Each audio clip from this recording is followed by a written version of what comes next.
Hi, everyone. My name is Matt Haynes. I'm an audiobook narrator, and it is my pleasure to have Brenda Clough with us. And Brenda is going to talk with me about her process of putting together a nonfiction book that made the Process Project, where I was interviewing a narrator on how she put together a narration of a section of this book and now I get to interview the author in terms of her process in putting this book together.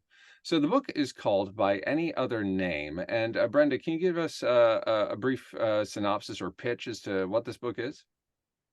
Well, the idea is that this is a book written for writers, and the idea is that all writers have to name their characters, places that play, where locations, places they have to name, organizations, the Justice League of America or whatever it is. You're always in need of names. And and there's an art to selecting the right name for the right character. You remember that um, I think Juliet says, "Would a rose by any other name would it smell as sweet?" Hmm. Well, if all you have is the word on the page, you have to pick the right name. There are no rose petals. There's no scent of the perfume. You have to hit it right Mm-hmm. with just the word. Mm-hmm. And so now, um, when you were putting this book together, did you find that it was a process reviewing this information with prospect readers and seeing what was clear to them and what wasn't? And the reason why I ask is because when narrating nonfiction or educational literature, sometimes as narrators, it's important that we, break things down very, very slowly and deliberately, and mind the contrasts with sentences to make sure that the listener is tracking every sort of piece of information as it builds. Did you find when you were writing this, that there was a process at all, either internally or collaboratively, to make sure that the information was as clear and accessible as possible? This book is a compilation of bits from here and there.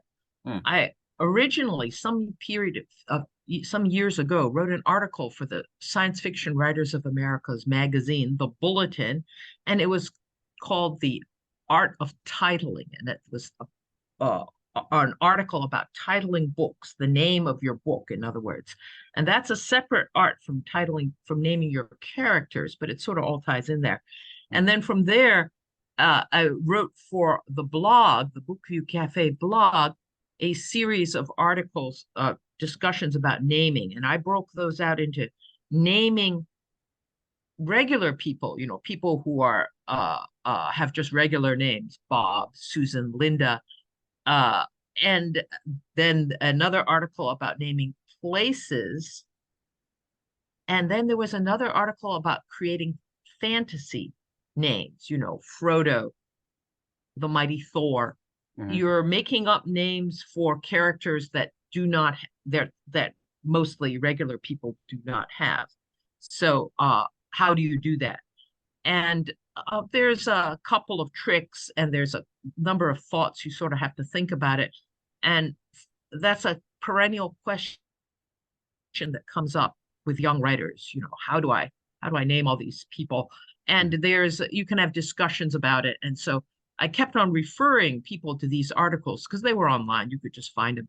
But Hmm. then it got to be annoying to spend all my time copying and pasting these links. Uh-huh, And so uh-huh. I thought I would just gather them all into one book and sell it. And then, for a couple bucks. And then you could have it all in a lump and I wouldn't have to run around keeping on pasting in URLs. Yeah. And did you find that there was feedback on the book from writers? I don't know if there really was. This is not most people who are actually write in a lot, mostly they have a grip on this because Hmm. names are kind of important. There are people who don't actually need the names. Think that that was in the section that was read, that there are people who can just put in a placeholder and then put the name in later. But most people can't do that. They really need to know about the name. And there's some nice anecdotal stuff about how this is done.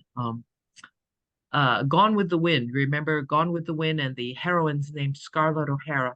Mhm. When Margaret Mitchell wrote that book, she had actually named the Scarlett O'Hara was named Pansy O'Hara. Hmm. Terrible name.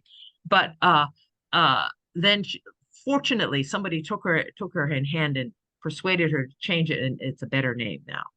Yeah. One thing that's fortunate with this interview process, though, is that authors, if you are finding yourself wondering, how important is it to select good names for my characters, or, how do I start? Information on Brenda's book is below in the video description. So please check it out. Please give feedback. Um, Hmm. Brenda, thank you so much for joining me. I'm Matt Haynes. This is Brenda Clough.